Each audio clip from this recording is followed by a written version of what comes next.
So as you can see from this leaflet, today I visited Rose Point Antiques and Collectables as I was in North Wales. These are the sort of shops that you don't necessarily think of as carrying 80s toys, but it's frequently the case that they do, and they are scattered across the United Kingdom. So, I don't know whether it's the sort of thing, I like to think of these toys sort of nearly falling off the edge of Britain and sort of nearly ending up in the sea, but instead ending up in these sort of coastal places where collectible stores seem to sometimes gather. But anyway, nice chap called Ian running this place. He said it was quiet, but I rapidly changed the quietness of the day for him, I believe. And I'm going to show you my haul for it. It is something approaching a haul. What was I looking for? I had high hopes of finding a blue dinky eagle. That did not happen. However, I did find many other things, which I can show you. I got a little 2004 Thunderbird 1, which does go. I got yet another mini Corgi Starfighter from Buck Rogers, because I always liked them, and this one is in a nice condition. Got nice clean stickers on the back of it, and its wings will definitely still operate because the little ones don't generally have problems with that sort of thing. So yeah, I like them. Now I also got this. Now I think this is Matchbox. I'm just trying to see. I want to say it's Matchbox.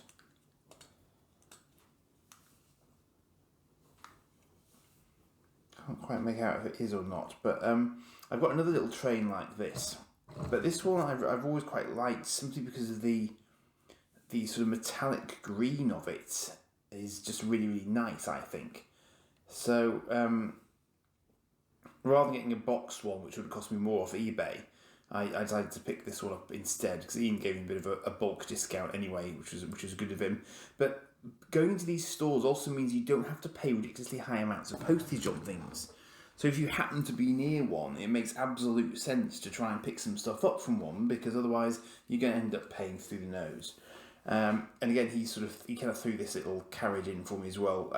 I do have another example of a carriage for this, which fits a different loco, but this seems to be in the same range, so he just kind of threw it in. So no skin off my nose for that one. Now, this isn't complete, but this is a classic little James Bond car, and I grabbed it because its roof mechanism was still quite positive, and it's got this little ejector seat, which is what it's sort of known for. I'm sure that some of them have the little sort of enemy figurine as well, but this one does not. But I do have a few other little James Bond examples. Again, I'm thinking this one's a Corgi. Corgi Aston Martin. So yeah, it's nice one. Nice one's picked up. I've forgotten he had quite so many of these sort of things in stock, but of course he does carry quite a large range. It's one of those stores that is only a single room, so it's not like you're going to take hours to go around it, but there's always a lot to see in there, and he has various things outside the store as well. So I'm going to include some another picture in the video as well, just so you can have a look at it. This was an example of a Thunderbird mole, and I've yet to identify exactly what flavour of Thunderbird series this comes from, because I didn't really have time to do it in the store. It looks like the traditional mole. What does that say? Oh, that's just the Caterpillar tracks, actually. But I can't quite see an origin sort of detail on it in terms of manufacturer. So I'm going to have a look at that one later and see if I can figure that out.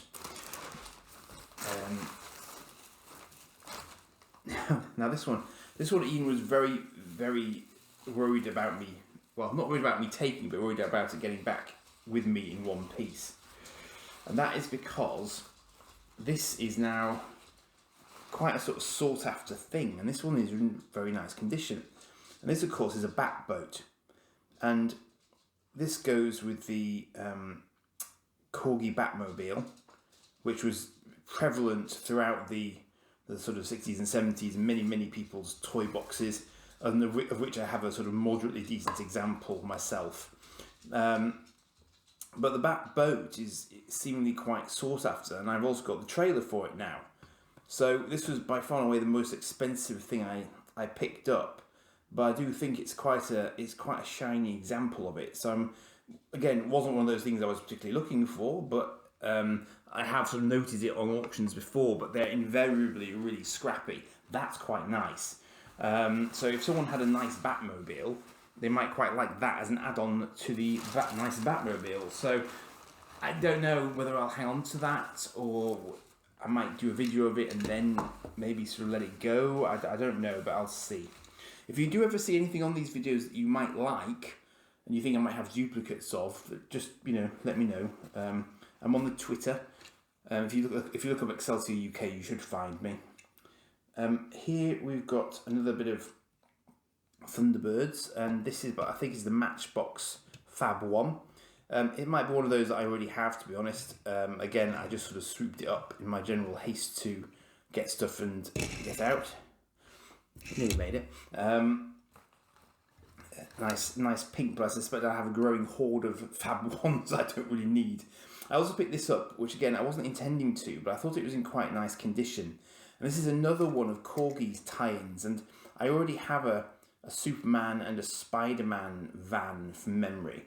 So I thought if I'm going to sort of keep kind of collecting these and make this a little mini collection, then I might as well pick this one up at the same time. And this is, again, it calls itself a US van on the bottom of it, as if that's sort of a significant thing. But it's pretty, it's in pretty decent condition, that one. So that's fine for adding to the collection.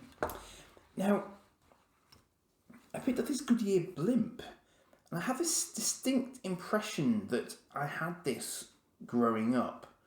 I couldn't absolutely swear to it, but as you can see, it is a Corgi Goodyear blimp. I've just noticed now as well in handling this, it looks like it's missing its other engine on the other side, but I don't think I paid a huge amount for it, so that's okay.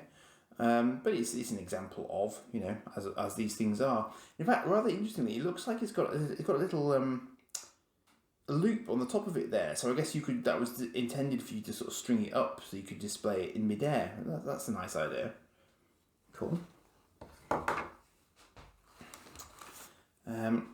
Another 2004 not so friction-tastic. No, perhaps it wasn't a friction-tastic thing in the first place, actually, but just this little Thunderbird 3 example there. But it does at least have the back segment to it, which I think not all of them have all the time. So again, just a little sort of nothing kind of pickup. This is the Batboat trailer, and that's, again, it's something that isn't always with isn't always with the Batboat. But as you can see, that just sort of sits on there quite nicely, and then that connects to the Batmobile at the front. So nice to have it all intact and in really good condition. I picked up a couple of books as well. There's this, this is a DVD, not a book, but just got a Thunderbirds Are Go DVD that was outside front. Just so that if I ever want to grab a frame or two from it, then I can do. I got the Real Ghostbusters annual for no other reason than I don't have one. And it's unclipped as well, which is nice, so the price is still there. Looks to be pretty decent condition. It's, it's got biro in it. Oh, that'll teach me. I always run around to, it looks like it used to belong to a Ben. That'll serve me right for grabbing it without flicking through it. But that's okay. It wasn't with sort of particularly with resale in mind. It was really just to get an example of one to see what it was like as much as anything else. I don't have any Real Ghostbusters toys or anything at the moment, but that's a Marvel issued thing. So this one I thought was going to be quite interesting. Actually, looks even more interesting than I might have expected, because it's a TV21. Now TV21 I associate with Jerry Anderson, and maybe I'm wrong about that, because that's clearly Star Trek, which Jerry Anderson had nothing to do with. It actually says it's a Fleetway annual. So I'm kind of interested to find out a bit more about this and what's actually in here, because it seems to be broader than I thought it was going to be. It's 1973 as well. I mean, that's a 50-year-old annual, effectively. Probably slightly more, because it was probably released in 72, for 73. So, yeah, that's a proper Star Trek. 70p, marvellous. So it's a proper sort of Star Trek strip in here. That's going to be really interesting to have a look at. And I do love the artwork with this sort of older style of comic as well. I mean, it's just full on detail. It's really impressive. There we go. She's warping out. Brilliant. That's proper original series timing. That great stuff. There's another space-based one there as well. Oh, that's really interesting. Yeah, it's going to be interesting to have a look through that. So again, it's the sort of shop you could spend quite a while in there just scanning it down to see exactly what's there. I've missed it. Now I've missed a card. Now this was an interesting one. This is Wonder Woman. Now I can't say that I had ever noticed this as an item of merchandise before ever, isn't it? Again, it's a Corgi tie-in, which is entirely predictable because Corgi were doing all of the tie-ins at this sort of time, and so it is. So made in Great Britain, and is that 79 or 70? I made the fatal mistake of not wearing my glasses, but 70s certainly. It's just this little sort of racer with Wonder Woman in it, of all things, and you'd expect her to be in her invisible jet if nothing else. But this was quite funny actually, because the one that he had sort of behind the counter actually had this rather nice sticker on the bonnet, whereas the one that was on display didn't have, ironically. So it was just as well that he went fishing just to see. And she's also got her sort of headband on, so the figure's in really good condition, and it's not dissimilar to the size of the Batman figure. So I thought that was quite cool. So not knowing of its existence before that point, I thought I'd grab it while I could. Still got a few more bits here. So you can see I went a little bit bonkers. And this is a 1999 Carlton Fab 1. Yes, it does rather sort of beg the question, can I do a Fab 1 video to follow up to my Thunderbird 2 video? Well, possibly, because I do seem to have quite a few of them sat upstairs at the moment, so I might have to have a look into that. But this is, if we put it up against the Matchbox, obviously it's a very different approach. But this will be a Soundtech one. It's got a button here which isn't doing anything at the moment, so I might have to investigate that. But again, very clear differences in approach between Carlton and Matchbox, as we've already looked at in that Thunderbird 2 video, where Matchbox are very much more metallic versus the plastic of Carlton, but the Carlton have sound effects on their smaller models, which Matchbox didn't have. And then finally, the first thing I spotted before I even got in the shop was this, and this was an Adventure 2000 vehicle, which I hadn't yet got. And I kind of forgotten that I hadn't got it, and then I spotted it and immediately, of course, realised that I hadn't picked it up. So, got working spring-out wings, bit of discoloration here. That might just be a sticker that I can get off, actually. But it's got little sort of opening gull-wingy sort of doors, which I thought was quite a nice touch as well. So you might remember I did some videos, or included some of these in videos a while ago, and they have a sort of 2000 AD tie-in slightly, although this particular one doesn't. But it was really nice to just sort of spot it and grab it, because again, it just saves me eBay postage costs on one, and I could see that it was in reasonable condition. I mean, these are slightly bent, but I bet they're missing on a lot of the examples of it. So I thought that was pretty reasonable, really, to be able to get one that's actually intact in that sense. And the wings are still slotting in pretty nicely as well. And say the doors are going up and down quite happily as well. So as sort of flying cars go, I can't tell you off the top of my head exactly what its official name is, because I'm filming it sort of as soon as I've sort of got it out the bag for you. I haven't actually sort of delved into the research side of it, but I think that might actually complete my Adventure 2000. No, it doesn't. Actually, just thinking about it, there's a truck that I've got, which is a sort of missile truck, which is the Battle Kings version of the Adventure 2000 one. So I don't think I've got that in the Adventure 2000 colours yet. But the other Adventure 2000 toys, I think I have. So this one may actually complete my mini collection.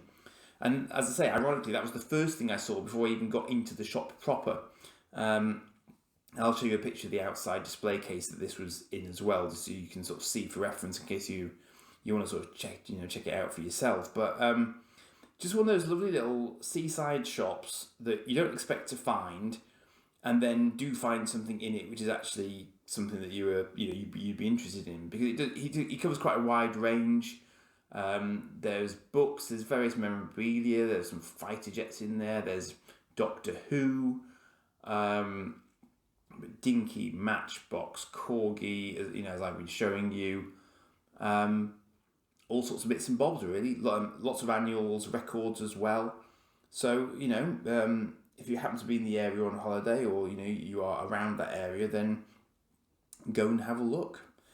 So that's it for today's haul. Thank you, and do like and subscribe as ever, and I'll see you again. Cheers.